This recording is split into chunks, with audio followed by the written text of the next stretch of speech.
Hi everyone! Welcome back sa ating Jack 7 class, The Contemporary World. So in the previous lessons, we've talked about the United Nations at kung paano hinahati-hati ang mundo sa mga rehiyon. Ngayon naman, pag-usapan natin ang isang bagay na mas matagal na at mas malalim ang ugat sa kultura at pagkakakilanlan ng mga tao. Ito ay relihiyon. So specifically, we're going to talk about religion becomes global. Paano ito kumalat sa iba't ibang bahagi ng mundo?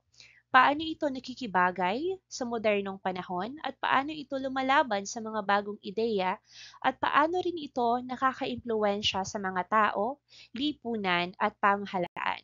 Kaya tara, welcome to today's lesson, The Globalization of Religion.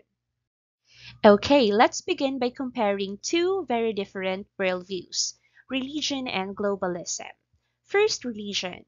It is centered on the sacred. It follows divine commandments. Ibig sabihin, nabubuhay ang mga tao base sa paniniwala nila kung ano ang gusto ng Diyos o ng isang mas mataas na kapangyarihan. Dito, sinusukat ang mga kilos natin sa pamantayan ng morality or moralidad. Tama ba o mali? Kasalanan ba ito, kabutihan? Ito ba ay makajos or makasama? Meanwhile, globalism is focused on the material world. It follows man-made laws and defines success based on maximum material satisfaction. Kumbaga, gaano kalaki ang kita? Gaano kabilis ang progreso? Gaano kaepektibo ang sistema? So class, both religion and globalism have a mission, but with different directions.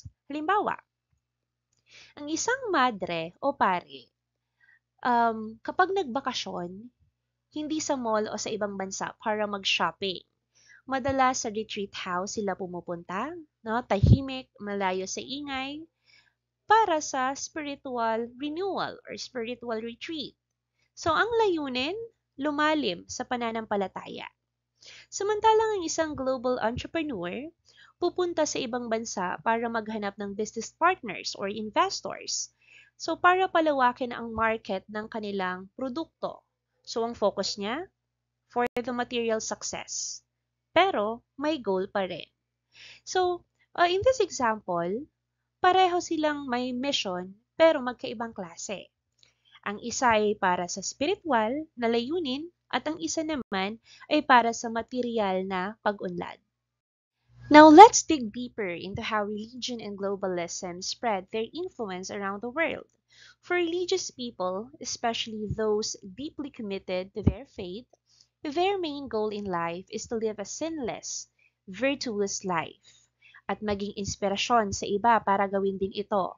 And they believe that it's their duty to spread holy ideas, mga aral tungkol sa kaligtasan, katotohanan, moralidad at pananampalataya. And that's where missions come in. These are religious efforts to share their faith, not just through preaching, but through service. For example, when Spanish missionaries came to the Philippines, they didn't just preach the gospel. They built churches, schools, and hospitals, like San Agustin Church or UST. Their mission was to evangelize. Yes, that's true. But also to civilize according to their religious worldview. And they saw this as a divine calling, no? Sharing what they believed was God's message to the world. Ngayon, compare natin yan sa globalism. Class, a globalist sees their role as a contributing to progress, not spiritual, but social and economic progress. So their goal is to spread goods and services like technology, business opportunities, or even pop culture. For example, Jollibee, it didn't expand to places like the Middle East or Canada to spread a religion, but to serve fellow Filipinos abroad and introduce the Filipino food to the world. And that's what we call globalism in action, no? Spreading comfort, culture, and service, not doctrine. So in short, the religious mission, it spreads faith and values, while the globalist mission is to spread services and solutions. Both want to reach people, but their message and methods are very different. Yan. So because religion and globalism promote very different values, it is no surprise that sometimes they clash. No? There's always a potential conflict.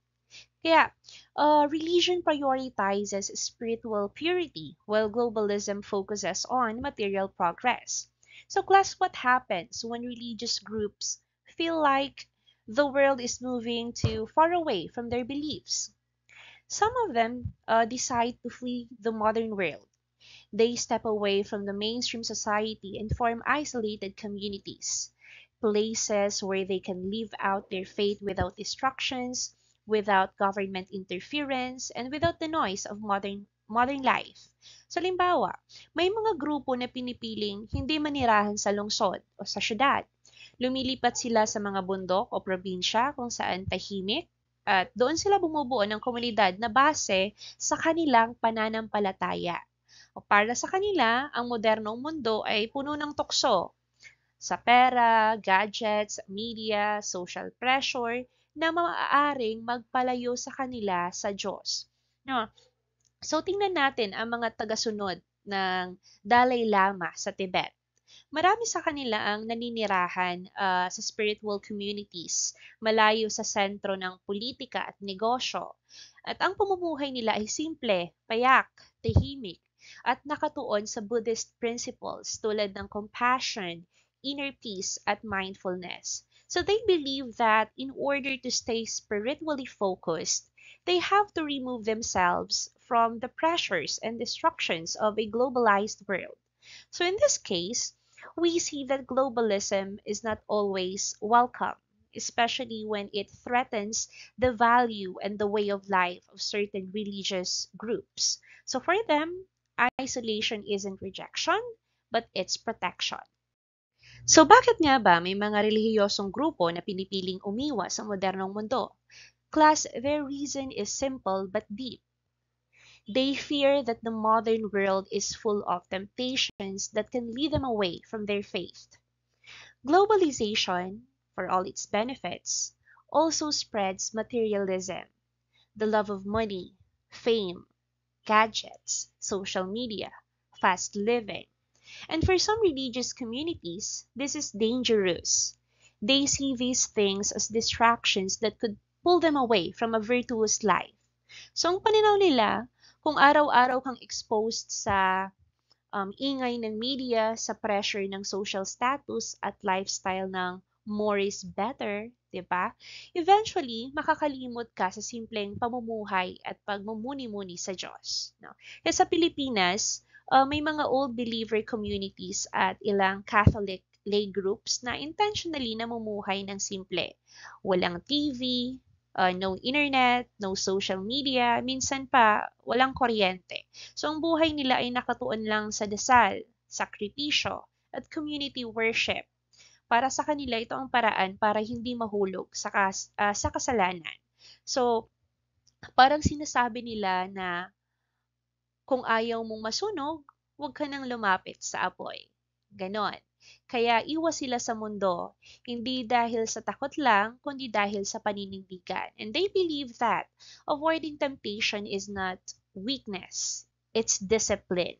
And by separating from the material destructions of globalization, they feel they can live a life that is closer to God. So in their eyes, the path to holiness requires distance from the modern society. So now, here's the twist. Despite all the signs of modernization, technology, fast economies, digital life, the world is still very religious. So religion class isn't disappearing, it's not fading into the background. It's adapting, it's evolving, and it's finding new ways to stay alive in the modern world. Even many of today's republics na tinatawag nating secular states, they were built on religious values. Their systems of law, justice, equality, and human dignity often echo the teachings of faith traditions. So example, let's look at the United Nations. Sa bawat global debate nila, whether it's about peace, development, or human rights, maririnig mo ang language ng ethics like dignity, compassion, and fairness. And these are not just political terms, they are spiritual values rooted in Christianity, Islam, Buddhism, and many more. Another example, dito sa Pilipinas class, kahit na maraming kabataan ang tumatangkilik sa K-pop, animes, and mobile games, punong-puno pa rin naman ang mga simbahan tuwing linggo. Meron pang online mass sa Facebook at YouTube. Kahit na sa Italy, Qatar, or Taiwan ang mga OFW, nakakapag-misa pa rin sila. No? Live from Quiapo, Baclaran, Basilica. They can also watch through FB Live ang celebration ng Peña Francia Festival. So marami. Minsan kahit nasa tricycle ka, may driver na may rosary at Bible verse sa dashboard. And that's proof na hindi nawawala ang relihiyon. It just changes form to meet people where they are. So ngayon, class, mahalagang tandaan, please remember that even in this age of globalization, with international trade, technology, travel, and shared information, religion remains at the core of many nations. Kaya wag nating isipin na ang globalization at relihiyon ay magkalaban. They are in a constant relationship, sometimes in tension, but often in transformation. So throughout history, religion has never been just about private faith.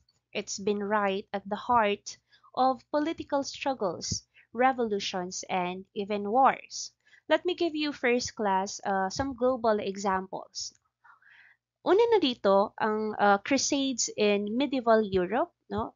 They were massive military campaigns driven by Christian religious motivations aimed at reclaiming holy lands. Next, the long-standing conflict between Sunni and Shia Muslims in the Middle East is rooted not just in theology but also in power, leadership, and state identity. And in Latin America, many independence movements were supported by religious groups who believed colonialism was morally unjust and unchristian. So, in all these cases, religion wasn't just about spiritual salvation, but it was about identity, territory, power, and influence. Sa local example naman na mabibigay ko, class, if we can recall, no, sa Philippine history, isa sa mga pinaka-iconic na halimbawa ng relihiyon sa politika ay ang EDSA, People Power Revolution noong 1986. Hindi lang ito simpleng political rally, isa itong spiritual moral movement na pinangunahan ng Catholic Church. Si Cardinal Sin mismo, isang obispo, ang nanawagan sa radyo para sa mamamayan na lumabas, magdasal at tahimik na ipakita ang paninindigan sa harap ng diktadura. So hindi sila nagbuhat ng armas, pero ang kanilang presensya ng mga pare, madre at ordinaryong mamamayan na may rosaryo ay naging mapayapang puwersa ng pagbabago. And that shows us a powerful truth that religion is not just spiritual. It can shape public action, national movements, and political change. And in many parts of the world, including our own country, religion plays a role of both moral compass and social force. But class, let's be clear. Religion doesn't always lead politics, okay? There are many moments in history and even in our current society when religion reacts to the decisions made by the state. For example, when a government passes laws that go against religious beliefs like the legalization of divorce, same-sex marriage, or contraception policies, some religious groups don't just stay quiet. They issue public statements, organize prayer rallies, or hold peaceful protests. So para sa kanila, hindi ito tungkol sa pagiging against progress. It's about standing firm on what they believe is the moral truth, even when the rest of the world is moving in another direction. So dito sa Pilipinas, kapag may panukalang batas na taliwas sa turo ng simbahan, gaya ng reproductive health law o ang mga diskusyon tungkol sa divorce bill, no, madalas makita ang reaksyon ng mga religious institutions. So, what happens? No, maglalabas ng pastoral letter ang CBCP or the Catholic Bishops Conference of the Philippines. Then magkakaroon ng prayer rallies or mass mobilizations. Minsan pati sa mga homily ng pare, pinag-uusapan ang paninindigan ng simbahan. So, hindi dahil gusto nilang makialam sa gobyerno, class, but because they feel a spiritual duty to speak up. No, religion in this case becomes a political actor, not by choice, but by necessity. Para sa kanila, kung tahimik kami, parang pumapayag kami. So here, we see a different side of religion. It's not always initiating policy, but when policies affect deeply held beliefs, religion responds, and not to gain power, but to defend its principles.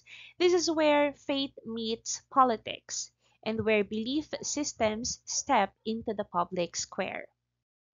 Now, there's a theory in sociology called the secularization theory. So it suggests that as societies modernize, religion will eventually lose its influence. So parang sinasabi ng theory na habang nagiging mas techy, mas scientific, at mas progressive ang mundo, unti-unting mawawala ang papel ng relihiyon sa lipunan. But here's the question, class. Is that really happening? Now, maybe in some ways, yes. Mas maraming tao ngayon ang sekular o hindi na sumusunod sa organized religion. Pero kung titingnan mo talaga, religion isn't dying. It's adapting. So let's look at social media. Instead of weakening religion, it's giving a whole new platform. No? Churches now stream mass or worship services online. Priests and pastors have TikTok accounts. Youth ministries create Facebook groups and YouTube devotionals. And may mga prayer chains sa Messenger at reflections sa IG stories, no? Ni-story nyo or ninonote nyo din yan, paminsan-minsan. So, titingnan din natin ang mga kabataan or ang youth ngayon, kayo. Makaka-relate kayo dahil most of you ay mahilig sa K-pop, Netflix, Mobile Legends. But at the same time, class, marami pa ring mga kabataan ang nagro-rosaryo. Marami pa ring kabataan ang sumasama sa youth ministry ng parokya at nagba-Bible study via Zoom.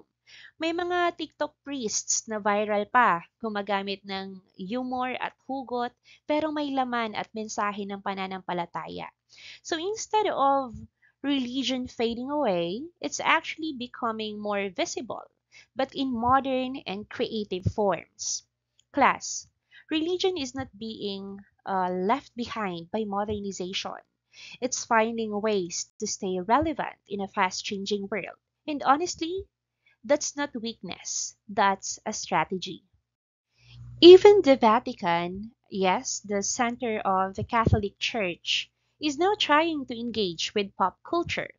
So I'd like you to meet Luz, the Vatican's official mascot for the Jubilee year 2025. And he's not your usual religious figure. Luz is colorful, modern, and designed specifically to appeal to young people. So through projects like Luz, the Vatican is using music, animation, film, and digital art to reach the youth. For what reason? Bakit? Kasi alam nila na nasa social media na ang mga kabataan, nasa pop culture, nasa digital trends. So kung gusto mong makarating sa puso ng kabataan, then kailangan alam mo kung nasaan sila. And this shows us that religion can be flexible. It doesn't mean changing beliefs, it means changing the way you share those beliefs. And even in a world filled with TikToks, memes, and reels, faith finds a way to speak the language of the times. Now let's talk about the more complex relationship between religion and globalization. Religion isn't always for or against globalization. The truth is, it can be both. On one hand, globalization frees communities. It gives them access to information, connection, and opportunity. Religious groups can now reach people across the world in just one click. And this means new missions, interfaith dialogue, and online religious education. But on the other hand, globalization can be a threat to religious identity. When people are constantly exposed to foreign cultures, lifestyles, or values, some people feel that their spiritual and cultural traditions are being erased. So, sa ilang indigenous communities sa Mindanao class, may resistance sa modernization. Bakit? Nadadala raw ng global media ang consumerism. Nawawala ang katutubong paniniwala at ritual. At ang dating sagrado, nagiging trendy na lang. So para sa kanila, hindi lahat ng makabago ay dapat tanggapin. May mga aspeto ng kultura at pananampalataya na dapat pangalagaan at panatilihin kahit na globalize na ang mundo. So in this case, religion is not rejecting globalization entirely, but it's just saying, let's be careful what we keep and what we can compromise.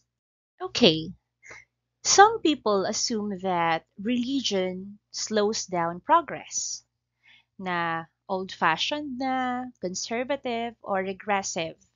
Parang sinasabi nila na, relihiyon, okay, pangluma na, ayaw ng pagbabago. But class, that's not always true. Yes, religion may hold on to traditional values, but that doesn't mean it's against all change. In fact, religion can be a proactive force, a force that actually helps shape globalization, not just resist it. So, modern religious actions include hosting global conferences, running schools, hospitals, and charities, and joining peace talks, refugee support programs, and crisis response missions. And these are not signs of resistance, they're signs of responsible global engagement. So, for example, the Catholic Church, even after restructuring its major aid organizations, it continues to be deeply involved in humanitarian missions through local dioceses and Catholic relief services. So they respond to issues like poverty, migration, and climate change, especially in the global south. So kapag may bagyo o sakuna dito sa Pilipinas, madalas ang unang kumikilos ay ang parish social action centers. No? May dalang relief goods, may counseling at spiritual support, and minsan pa nga sila ang nangunguna sa community rebuilding efforts. So, hindi na sila naghihintay pa ng tulong mula sa malayo. Kasama na agad sila sa aksyon. Yes, religion may look traditional on the outside, but do not mistake tradition for inaction. Religious groups are not stuck in the past, they just have different focus. And those are for service, compassion, and faith based action. So, yes, globalization can threaten religious culture. When global values enter through media, education, or international systems, many religious communities feel like their traditions are slowly being erased. Para bang unti-unting nawawala ang dating sagrado, napapalitan ng mas modern, mas commercial, or mas trendy na paniniwala. But here's the twist. Even the very groups who reject globalization's values are still using globalization's tools. For example, class, some Islamic fundamentalist groups strongly oppose Western influence. Ayaw nila sa modern fashion, pop culture, or liberal values. Pero ginagamit pa rin nila ang websites, social media, YouTube, at live streaming to spread their teachings, and sometimes even more effectively than traditional methods.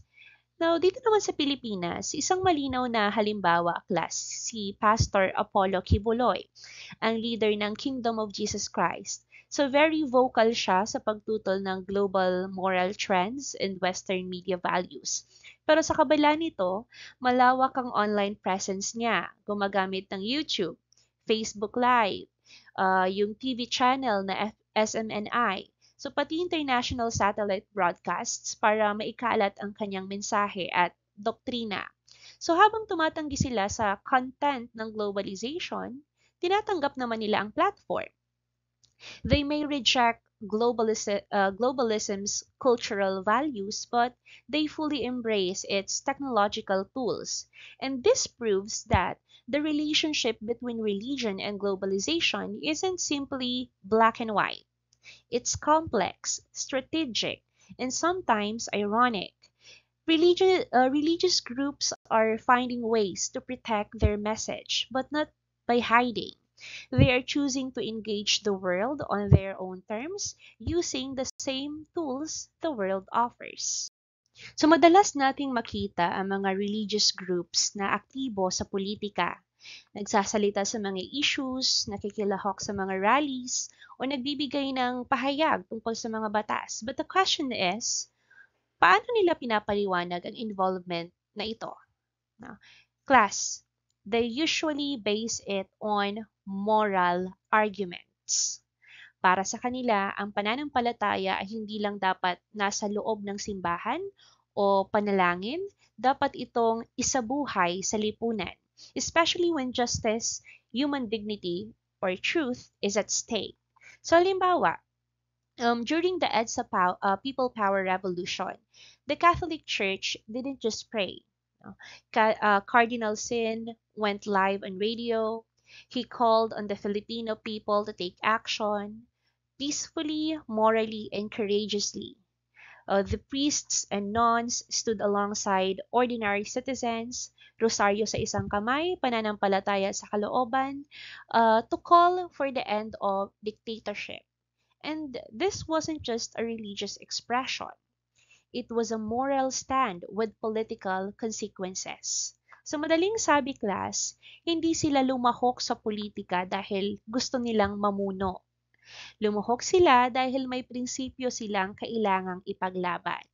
So for many religious groups, political involvement isn't about power. It's about conscience. It's about fulfilling a duty not just to God, but also to fellow human beings.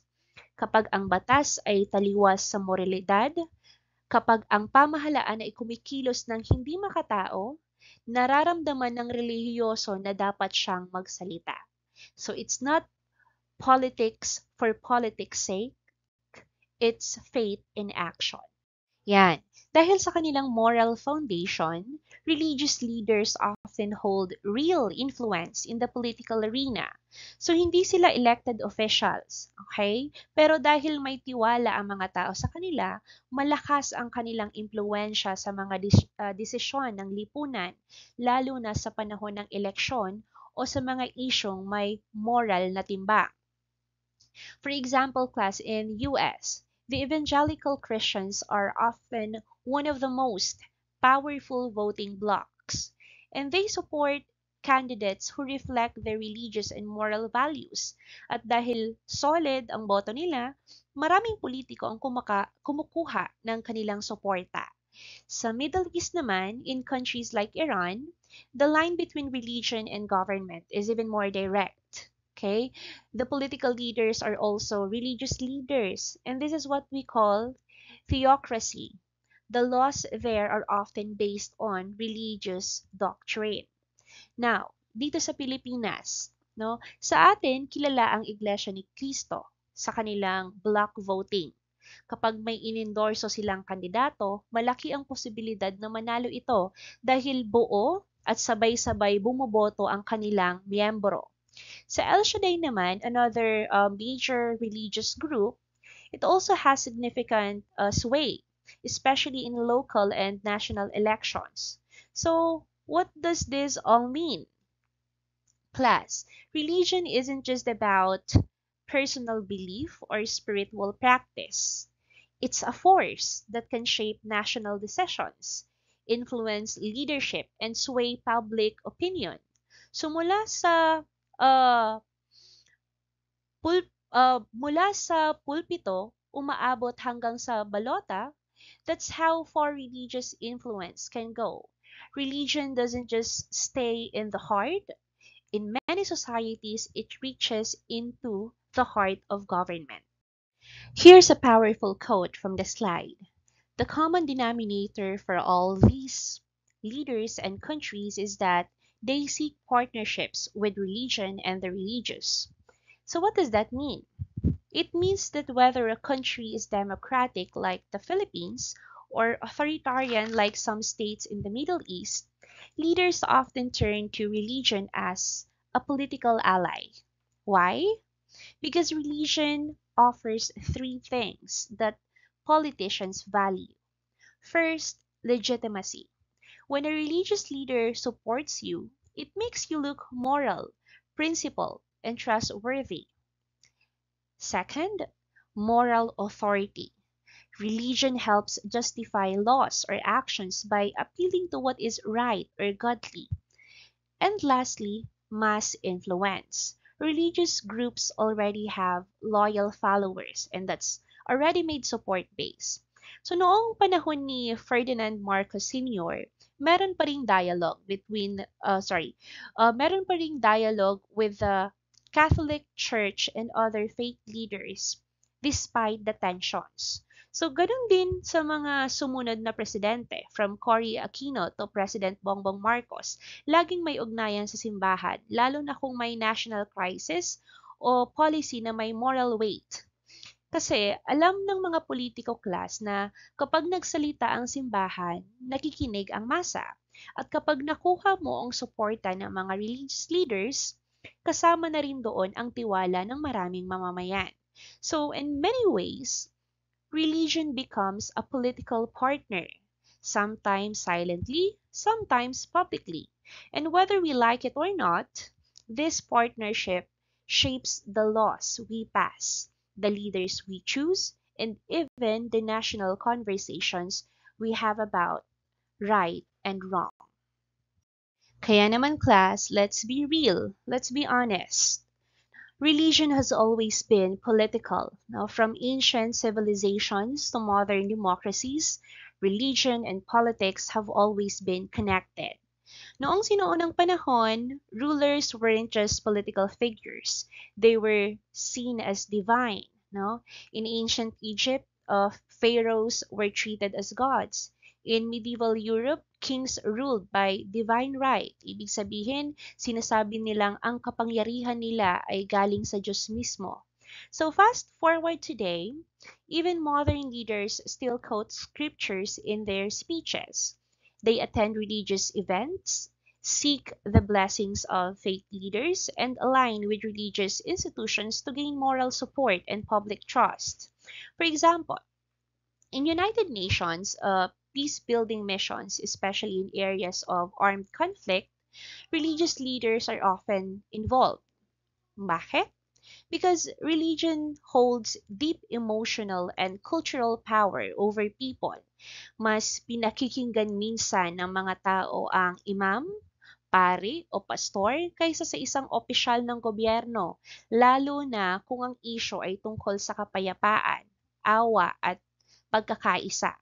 So, here in the Philippines, sa Mindanao peace process, both Muslim and Christian leaders were involved in the conversations because the conflict wasn't just political, it was also deeply cultural and spiritual.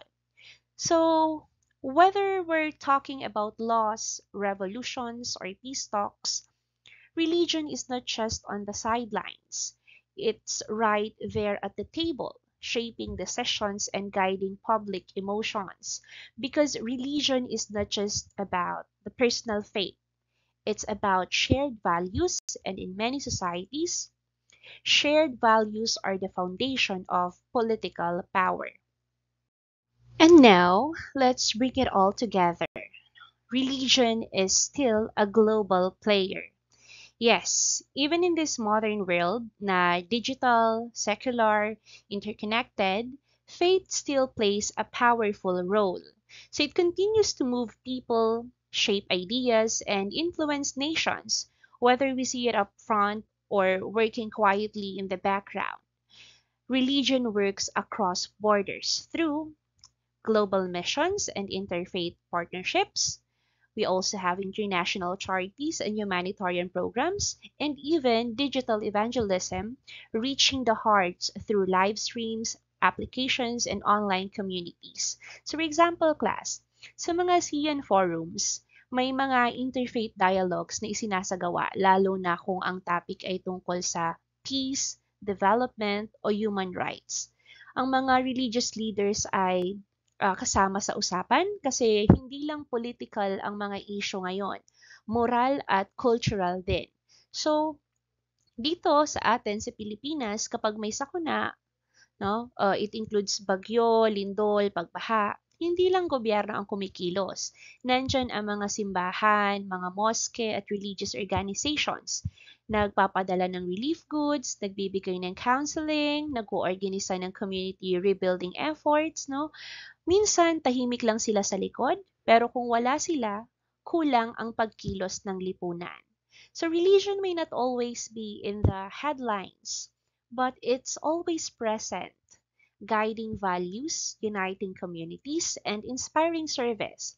So let's not look at religion as something from the past. It is very much part of the present, and it continues to shape the world we live in. But why do religious leaders get involved in politics? It's usually because they believe they're fighting for moral principles. They speak about justice, corruption, human rights, or inequality, not just from a political view, but a spiritual duty. No? Kasi akala ng iba kapag relihiyon, dapat hiwalay sa usaping pampolitika. Pero the truth is, religious leaders often feel morally obligated to speak up, especially on issues that affect the dignity and lives of people. So they're not just making political statements, they're making moral stands. Para sa kanila, may pananagutan sila hindi lang sa Diyos, kundi sa kapwa-tao. Kaya kapag may issue ng katarungan, korupsyon, karapatang pangtao, kahirapan, madalas silang kumikilos. Halimbawa, kapag may mga obispo o pari na nagsasalita laban sa extrajudicial killings, hindi ibig sabihin na pumopolitika lang sila. Ginagawa nila yon dahil sa paniniwalang banal ang buhay ng tao. So the Catholic Church teaches the sanctity of life. Kaya kahit hindi sila politiko, nararamdaman nila na tungkulin nila na magsalita. Another example, no? Noong panahon ng war on drugs, ilang miyembro ng clergy gaya ni Bishop Pablo Virgilio, David ng Caloocan, ang nagsalita laban sa karahasan. So, ang motibo nila ay hindi para bumatiko sa administrasyon, kundi para ipagtanggol ang karapatang mabuhay ng bawat isa, lalo na ang mga mahihirap. So, another example naman sa Mindanao. May mga interfaith leaders na tumutulong sa peace negotiation sa pagitan ng Muslim at Kristiyano. Hindi sila government officials, pero ginagamit nila ang kanilang moral authority para palambutin ang tensyon at buuin ulit ang tiwala. So we need to understand, class, that religious influence in politics isn't always about power. It's often about principle. So their involvement isn't political ambition, but it's more on moral leadership. So they guide not just in prayer, but also in conscience. Okay, so their influence is not just political, but it's moral leadership. But the question is, how does religion respond to global issues in the modern or in the contemporary world? Surprisingly, class, religion is not just confined to temples or churches anymore. Religious leaders and institutions are actively engaging with the biggest challenges of our time, including poverty, migration and refugees, climate change, human trafficking, and war and displacement. So, for example, si Pope Francis, he's one of the most vocal world leaders on climate justice.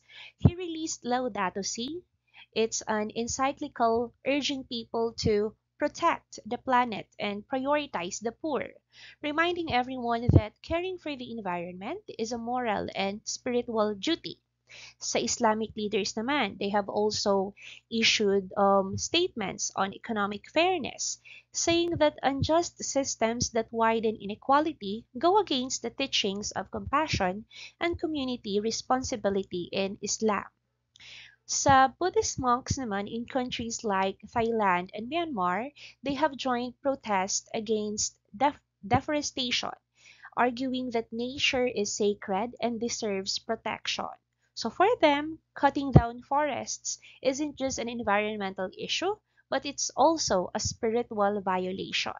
And lastly, dito sa Pilipinas, maraming simbahan ang may sariling social action centers, tumutulong sa disaster response, nagbibigay ng relief sa mga nasalanta ng bagyo, o sumasama sa kampanya laban sa human trafficking. Hindi lang sila nagdadasal, kumikilos din sila. So the role of religion today, hindi lang para magdasal o magturo ng moralidad, kundi para rin tumugon sa tunay na problema ng mundo. Please remember, class, that religious voices are not passive. They are active participants in building a more just, compassionate, and sustainable global society. And so what can we say about religion in the era of globalization? First, it adapts, it resists, it organizes, and lastly, it transforms. Religion is not disappearing, it is evolving. It works with modern tools but keeps its spiritual goals, and it faces challenges but also offers guidance. Whether as a force of peace, a voice of tradition, or a partner in development, religion remains relevant in the contemporary world. So, as we move forward, class, in a world shaped by globalization, let us remember religion doesn't just survive, it transforms, it connects, it inspires. In an interconnected world, faith does not fade, it flows across borders, through screens, into hearts. Religion continues to remind us that even in a global era, people still searching for meaning beyond material things. Thank you for watching and for listening, and I'll see you in the next video.